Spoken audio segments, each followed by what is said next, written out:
Voilà, moi c'est Charmeti Yann Sissé, je suis admin assistant et en même temps je suis opérateur au niveau de la salle de contrôle. Voilà, pouvez-vous nous expliquer un peu le process? Voilà, donc... on est où d'abord ici? Ok, on est sur la mine, ce qu'on appelle, on est au niveau de WCP, là où la toute première séparation se fait. Comme on dit ici, on ne parle pas de zircon pour le moment, on parle de la matière première qu'on appelle le HMC, le Heavy Mineral Concentrate, c'est-à-dire le minerai à l'état concentré. Donc, si vous regardez tout juste derrière vous, vous avez un bateau ou bien une drague. Donc, il est équipé d'une lance à eau qui, comme on dit, abat le sable. Et ce sable-là, une fois abattu, comme on dit, abattu, a la forme d'une pulpe. Et devant, il y a ce qu'on appelle un cutter, c'est une forme de suceuse qui l'aspire et qui l'envoie via un tuyau au niveau de l'unité de séparation qui est juste derrière. Donc, et cette unité de séparation-là, comme on dit, comme son nom l'indique, c'est une unité de séparation qui, dans un premier temps, fait un dispatching parce que le sable et l'eau est envoyé en vrac. Et il fait un tamisage. Et au niveau de ce tamisage-là, il y a une toute première séparation qui se fait. Et on récupère ce qu'on appelle le plus ou moins, on suppose que c'est le minerai, qui a un diamètre de plus ou moins 3 mm. Et le reste, quand même, il est rejeté. Et c'est ce contenu-là qui continue durant tout le process pour que la séparation puisse se faire jusqu'au niveau du constack où le produit, le minerai, comme on dit, le HMC, il est délivré. Et ce qu'il faut savoir, du début à la fin du process, c'est de l'eau et du sable. Il n'y a aucun intrant chimique qui entre dans le processus. Si vous voyez bien, cette eau-là, en fait, c'est un étang qui est là, artificiel, qui a été créé, qui a été creusé jusqu'à la nappe et à un certain niveau, qui a été, comme on dit, où on a ajouté des forages qui sont venus aussi pour maintenir le niveau de l'étang. Et c'est cette eau-là qui est mélangée avec le sable et qui est envoyée au niveau de l'unité de séparation. Et le sable est séparé, reséparé, il est séparé plusieurs fois jusqu'à ce que l'on puisse sortir la matière première qu'on appelle le HMC. En venant, je ne sais pas si vous avez vu un déversoir noir là, qui est en train de... Voilà, c'est ce qu'on appelle le minerai. Là, c'est le process final. Là-bas, on parle de HMC. Et ce n'est qu'à partir de ce minerai-là qu'on amène au niveau de l'autre département qu'on appelle le MSP, qui commence à faire réellement la séparation pour sortir les différents produits qu'on appelle du zircon, de l'ilmenite et entre autres. Est-ce que durant ce processus, il y a parfois de la pollution de la nappe phréatique? Non, la pollution, il n'y a pas de pollution au niveau de cette nappe phréatique-là. Parce que, comme on dit, c'est de l'eau. S'il y avait des intrants chimiques, on dira du moins, mais il n'y a aucun intrant chimique. C'est cette eau-là qu'on récupère dans la nappe, qui est mélangée avec le sable sous forme de pulpe, qui est aspirée et qui est envoyée au niveau de l'unité de séparation. Et au niveau de l'unité de séparation, vous verrez aussi, c'est un tamisage qui se fait tout juste. Hein. C'est de l'eau qui rentre et qui est tamisée. Et une fois qu'il est tamisé, comment on appelle, c'est un appareil qui s'appelle le trommel. Et il y a un criblage qui est un peu fait pour récupérer ce minerai-là qui continue son process jusqu'à sortir au niveau ce qu'on appelle du constack. Donc il n'y a aucune pollution, comme j'ai dit, il n'y a aucun intrant chimique qui rentre dans ce process-là. Voilà, cette mine a besoin de combien de quantité d'eau? Cette mine-là, la quantité d'eau, elle fonctionne, elle est calibrée. C'est-à-dire, au jour d'aujourd'hui, on a des forages. Et ces forages-là, on ne les allume pas tout le temps. Avec l'État du Sénégal, il y a un certain nombre de forages qui est autorisé, qui tournent en moyenne de 10 forages qu'on n'allume pas tout le temps. Et il y a un volume qui est mesuré de façon journalière. Aujourd'hui, pour vous donner le chiffre exact, ça va être un peu compliqué parce qu'il est calculé mensuellement pour qu'on voit est-ce qu'on est toujours dans la limite ou pas. Mais toujours est-il que cette quantité d'eau-là, elle est mesurable et mesurée. Et de façon journalière, de façon hebdomadaire, de façon mensuelle, pour répondre un peu aux normes étatiques. Voilà. Il n'y a pas une idée de la quantité de mètres d'eau utilisée par jour? 9 millions par année. Voilà. La mine est itinérante. Voilà. Et pouvez-vous nous dire depuis quand celle-là a été installée? L'exploitation a commencé en moyenne, ça fait 10 ans. Comme on dit, qu'on a commencé à exploiter cette mine-là. Et comme on dit, depuis le début, il y en a qui sont là à la phase de l'installation, à la phase de la construction. Mais en moyenne, elle tourne de 10 à 11 ans, l'exploitation de la mine. Je parlais de cette mine-là. Vous avez dit que ça se déplace en fait. Oui. Voilà. Oui. C'est la même qui se C'est la même déplace. qui se déplace. Oui. Donc, celle-là qui a été déplacée ici, Oui. c'était depuis quand en fait, dans ce site-là? Je sais pas. Dans la zone. Vous avancez dans la zone. Oui. Tous les jours. En fait, cette mine-là, comme j'ai dit, Pouvez-vous revenir sur ça en fait? ce que je dis, comme on dit, cette mine-là, elle n'est pas fixe. Du début, on venait de Beauregard, qui est très loin, et chaque jour, on avance. Et le système d'avancement, comme j'expliquais, il y a un système de treillis qui est là, avec des bulldozers, qui maintiennent un peu l'usine. Et devant, la lance à eau là, c'est pratiquement celui qui ouvre le chemin. Donc, c'est une lance à eau hyper puissante qui ouvre le chemin à chaque fois qu'on a besoin d'avancer, parce qu'à un certain niveau, avec des calculs et des distances qui se font au niveau de la salle de contrôle, on a besoin d'avancer l'usine. Pour des raisons techniques, si on ne l'avance pas, on peut avoir des problèmes, comme on dit, d'envoyer le minerai au niveau du tuyau, qui est soit tendu, il nous faut un peu de la moue, et pour faire déplacer ça, là, on a des bulldozers et on a des, comment dire, des opérateurs qui viennent et qui discutent un peu avec le chef de la salle de contrôle, qui communique pour voir comment le faire déplacer tranquillement. En moyenne, ça se déplace à raison de 10 km à l'heure maximum, parfois même 4, parfois 5, pour vous dire que ça se déplace très lentement, mais ça avance. Une question.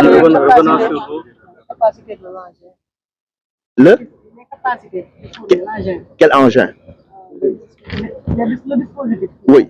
En fait, ici, quand on parle de tonnage, surtout, nous, on parle de tonnage en matière de production. L'usine tourne à raison de 7000 tonnes à l'heure. Et actuellement, comme vous le voyez derrière, on est en phase d'expansion. On veut, comme on dit, maximiser, aller jusqu'à 9000 ou bien aller même plus. Mais la moyenne, c'est de 7000 à 7500 tonnes par heure. Tonnes de sable, comme on dit, par heure traitée. Voilà. Et justement, est-ce que cela ne bouleverse pas l'écosystème? Songez un peu à l'architecture des... Non, comme je disais tout à l'heure, au jour d'aujourd'hui, déjà, cet environnement-là, c'est un environnement qu'on a trouvé comme ça. Donc, ce n'est pas des trucs qu'on a fabriqués, ce n'est pas des trucs. Et derrière, comme on dit, on a de la réhabilitation qui se fait. On a le département mining qui, nous, quand on avance, qui vient pour un peu essayer de remettre à l'état initial comment était le sable. Et derrière aussi, le département environnement, ils reviennent pour reboiser. Parce que l'objectif, c'est, au jour d'aujourd'hui, de le remettre comme c'était avant.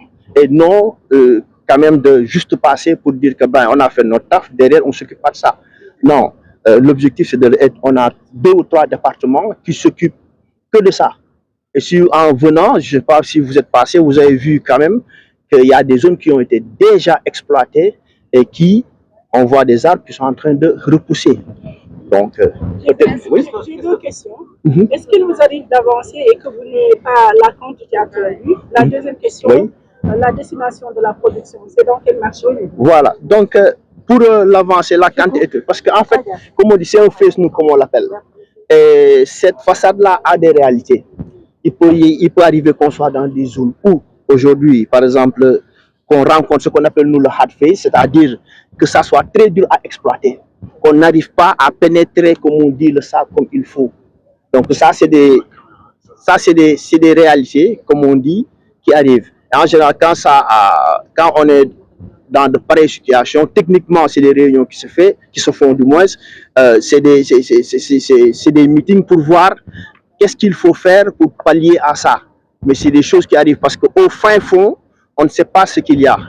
Donc au jour d'aujourd'hui, c'est des sondages qui sont faits et tout, mais derrière, on peut être confronté vraiment à des situations où on n'a pas, par exemple, la capacité de 7500, on ne peut pas le produire. Et quand ça arrive, ben, c'est des situations, on fait avec, qu'on gère.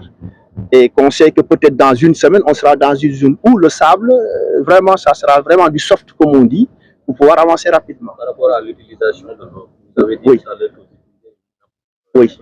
Oui. Maintenant, est-ce que sur le long terme, cette utilisation ne peut pas avoir un impact oui. sur les nappes superficielles? Parce que ce qu'il faut savoir, on a des forages en eau profonde, on a des forages en eau superficielle, ce qu'on appelle des deep bores et des contamin bores.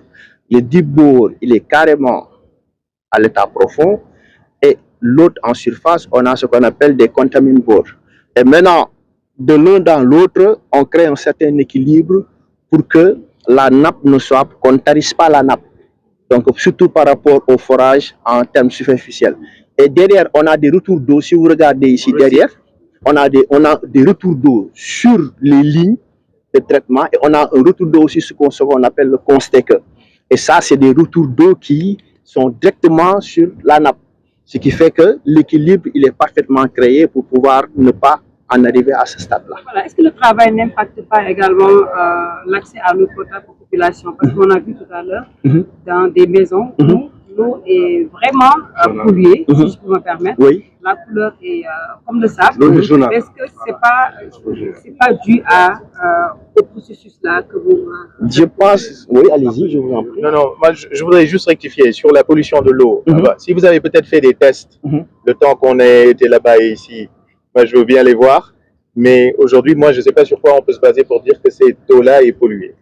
Par contre, ce qui se passe, c'est qu'on est dans des zones où on sait que la teneur en fer, elle est importante. Et donc, on peut avoir une eau qui est de couleur rougeâtre. Donc ça peut arriver. Et là, d'ailleurs, on vous l'a expliqué. Aujourd'hui, on est en train de mettre un réseau d'adduction d'eau avec des unités de déferrisation pour lutter contre ça. Pour revenir à la question qui a été posée sur est-ce que ce qu'on est en train de faire ici pollue l'eau? Pour polluer, il faut avoir des intrants. Là, en l'occurrence, comme il l'a précisé, on a de l'eau et du sable. Et il n'y a pas de produits chimiques dans tout notre process industriel. Donc, on ne peut pas parler de pollution d'eau. La question qu'on peut se poser, est-ce que la nappe peut se tarir? Est-ce qu'il y a une pression que l'on met aujourd'hui sur les forages? Aujourd'hui, il faut savoir qu'on est à 20% en dessous des autorisations qu'on a pour pomper. Parce qu'on recycle l'eau, parce que l'eau pour nous aussi est un élément important, une ressource importante qu'il faut bien utiliser. Donc ça fait partie de nos valeurs en termes de mines responsables. Voilà, donc moi je serai très prudent sur ce volet pollution que vous avez évoqué. Voilà. Ouais. Sur les productions, comme on vous l'a expliqué tout à l'heure, donc nous aujourd'hui les produits que nous faisons, c'est des produits qui vont dans l'industrie du bâtiment. On a par exemple le zircon qui va dans tout ce qui est céramique et tout ça, et tous nos produits sont acheminés vers des pays qui peuvent être notamment le marché chinois est un marché important pour nous. Voilà.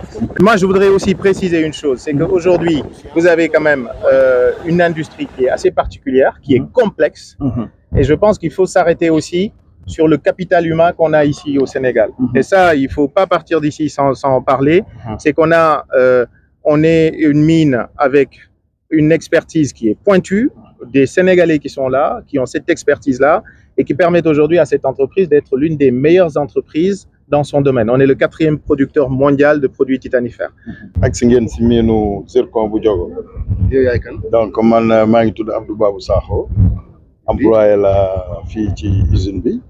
léegi Abdou Babou Sakho exactement si ci lu gàtt fan la ñu nekk fii ak lan lañ fi liggéey lan mooy processus bi ci lu gàtt. waaw fii daanaka boo seetloo usine zircon bi ñuy wax fii la. Donc Diogo lañ déparé daanaka fi ñu toll nii ñu ngi département Kébémer liñ fi liggéey du dara suuf si ngeen gis ni moom la ñuy aspiré donc dañu am bateau ba nga xam ne daf koy manqué su manqué yónnee ko usine bi nag mooy séparé su demee dafay def séparation amul benn produit chimique séparation bi nag niñ koy waxee séparation gravitationnelle ci kaw lay jógee di wàcc minerais lourds yi d'un côté. Donc lii des ci suuf si moo gën a woyof dem ci sa gannaaw delluwaat jalluwaat su ko defee service yi war a ñëw pour remblayer ko waat mu mel na mu meloon wala mu xaw ko jege mu daal di ko mel ñu daal di woo service environnement ñu ñëw daal di def seeni réhabilitation jëmbataat ay garab donc mu mel nañu déparé woon bu ñu seetloo at yi passé wala daaw restitué nañu 80 hectares à l'État du Sénégal yi nga xam ne tout a été bien reboisé. léegi ci wàllu ndox mi li ngeen utilisé si ndox dafa bëri est-ce que du impacter nappe phréatique bi est-ce que tamit du impacter utilisation ndox yi pour askan wi. déedéet parce que bu fekkoon ne loolu day am service yu mel nii suñu service yi yor ndox si Sénégal ak ndox ni mu jafee si àdduna duñu permettre loolu parce que day am durée ba nga xam ne bu fa yeggee Sénégal yi dootuñu am lu ñu naan wala waa zone bi parce que zone bi bari na ndox te nappe de fond ba nga xam ne dina yegg 6 téeméeri mètres fa la ñu jëlee ndox am na benn nappe superficielle ba nga xam ne ñoom ñaar nag la ñuy juguler pour que équilibre mën a am bële du jeex bii aussi duñ ko utiliser bu baax donc mine la ba nga xam ne mine bu responsable la amul pollution amul produit chimique et côté sécurité ñu ngi siy veiller nit ñi aussi dañu bëgg ñëw liggéey si fii mais dañu bëgg aussi bu ñu liggéeyee delluwaat si jàmm. ñaata mètre cube ngeen utiliser par année. bon loolu nag service hydrogéologique ñoo koy calculer donc par année. 9 millions ya nga xam ne ñoom buñ la ko décortiquer dinañ la wax